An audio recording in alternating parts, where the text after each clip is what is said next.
Magandang umaga, Batangas. Narito na po ang magiging lagay ng ating panahon ngayong araw ng Martes, January 30, 2024. Patuloy pa rin po ang pag-iral ng Northeast Monsoon o hanging amihan sa bahagi ng Luzon at Visayas, kung saan magdadala pa rin ng malamig na panahon lalo na sa madaling araw at may mga posibilidad na magkaroon ng mahihinang pag-ulan o pag-ambon na dulot ng amihan. Samantala ay may namomonitor po tayong sama ng panahon sa labas ng Philippine Area of Responsibility at nananatiling mababa ang tsansa na maging isang ganap na bagyo at pumasok sa ating bansa. Ngunit yung trough or extension nito ay magdadala ng mga pag-ulan sa malaking bahagi ng Mindanao, lalo na sa silangang bahagi nito.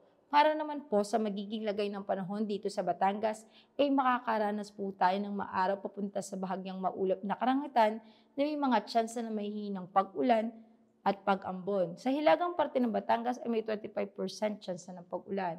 Sa silangan at timog parte ay may 64% tsansa ng pag-ulan, samantalang sa kanlurang parte ng Batangas ay may 4% tsansa ng pag-ulan.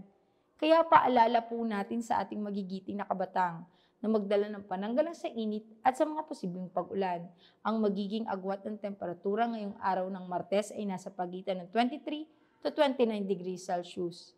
Si Haring Araw ay sumikat kaninang 6:23 ng umaga at lulubog mamayang 5:55 ng hapon.